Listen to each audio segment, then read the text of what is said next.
நீங்க தான் வீட்டை விட்டு வெளியே போகணும்னு சொன்ன. உன் கழுத்துல இருக்கிற தாலி தங்கமும் எனக்கு தான் சொந்தம். அதனால நல்ல பிள்ளையா அத கழட்டி என்கிட்ட கொடுத்துட்டு வெளியே போய். சார் சொல்லுங்க பாரதி. நடந்து முடிஞ்ச எந்த விஷயத்தை பத்தியும் நீங்க யோசிச்சு மனசு போட்டு குழப்பிக்காதீங்க. நீங்க எந்த தப்பும் பண்ணல. உங்களை சுத்தி தப்பா இருந்த விஷயத்த நீங்க கவனிக்க மறந்துட்டீங்க, அவ்வளவுதான். சார், மனுஷங்களுக்கு இருக்கிற கோவம், துரோகம், வன்மம், போட்டி, பொறாமன்னு எல்லா கெட்ட குணங்களும் இருக்கிற மாதிரி அன்பு, காதல், பாசம் இந்த மாதிரி நல்ல குணங்களும் இருக்கதான் செய்யுது. அன்பு, காதல், பாசத்துக்கெல்லாம் எப்பவுமே ஆயுசு ரொம்ப அதிகம் சார்.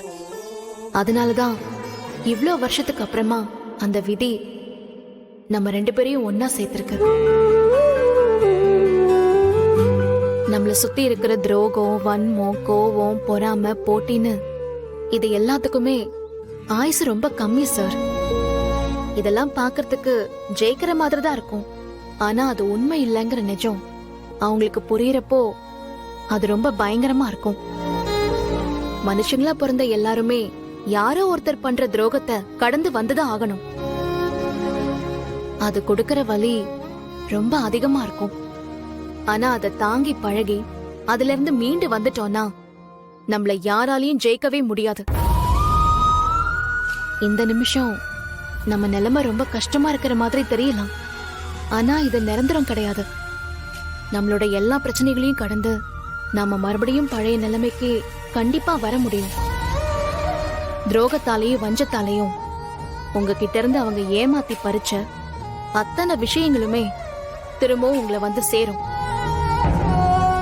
நாம பழைய மாதிரி சந்தோஷமா வாழ்ற காலம் கண்டிப்பா வரும். அந்த நம்பிக்கை எனக்கு நிறைய இருக்கு சார்.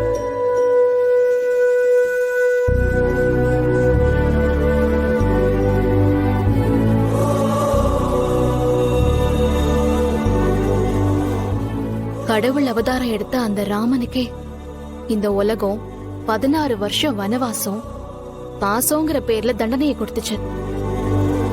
அந்த கடவுளுக்கே அப்படி ஒரு நிலைமை வரும்போது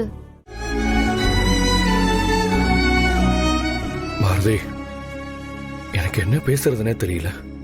என்னமோ தெரியல, உங்ககிட்ட மன்னிப்பு கேட்கணும்னு மட்டும் தோணுது. நான் ஏன் உங்களை விட்டு போனேன்னு எனக்கு ஞாபகம் இல்லை. ஆனா உங்களை விட்டுட்டு போனது தப்புன்னு மட்டும் இப்ப எனக்கு புரியுது. சார், எந்த நேரத்துல எதை பத்தி பேசிட்டு இருக்கீங்க? அப்படியெல்லாம் நடக்கணும்னு நம்ம விதியில இருந்திருக்கு. அது அவ்வளவுதான் சார். என்கிட்ட பணம், சொத்துன்னு எல்லா வசதியும் இருந்தப்ப கூட நீங்க என் கூட இல்ல. இப்ப எதுவுமே இல்லாம நான் நடு ரோட்ல நிக்கிறப்போ என் குடும்பமா நீங்க அத்தனை பேரும் என் கூட இருக்கீங்க. இது மட்டும்தான் என் வாழ்க்கையில நம்பிக்கையை கொடுத்திருக்கு. இப்ப என்னால என்ன வேணாலும் பண்ண முடியும்னு எனக்கு நிறைய நம்பிக்கை இருக்கு. இப்ப நாம இருக்கிற நிலைமையை நினைச்சு நான் கொஞ்சம் கூட வருத்தப்படல.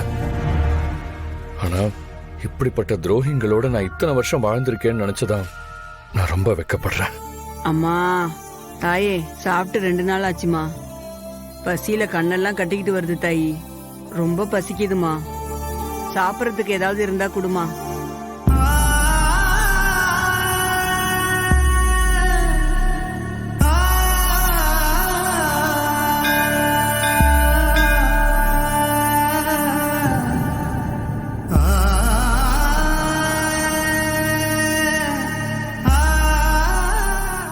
ஆதி, உங்ககிட்ட பணம் இருந்தா அந்த அம்மாவுக்கு கொடுத்து அனுப்புங்க. பாவம் பசிக்குதுன்னு சொல்றாங்க.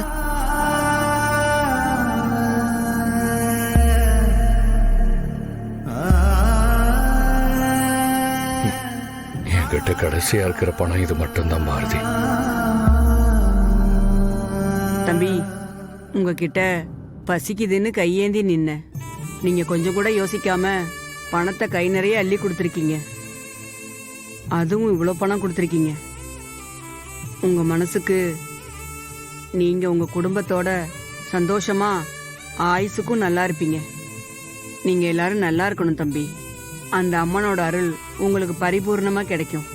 நான் இதை நீங்க பணம் கொடுத்ததுக்காக சொல்றேன்னு நினைக்காதீங்க. மனசார சொல்றேன்ப்பா, நீங்க நல்லா இருப்பீங்க. பாரதி, நாம எவ்வளவு கஷ்டத்துல இருந்தாலும் இந்த மாதிரி பெரியவங்களோட ஆசீர்வாதமோ அவங்க நம்மள வாழ்த்துறப்ப கிடைக்கிற நம்பிக்கையும் நமக்கு பெரிய தைரியத்தை கொடுக்கறது உண்மைதான். வாழ்க்கையில பெரிய பணக்கார வீட்டுல born with silver ஸ்பூன் வளர்ற எத்தனையோ பேருக்கு இந்த மாதிரி அனுபவம் எல்லாம் கிடைக்காமலே போயிடுது. நானும் அப்படி பிறந்தவன் தான்.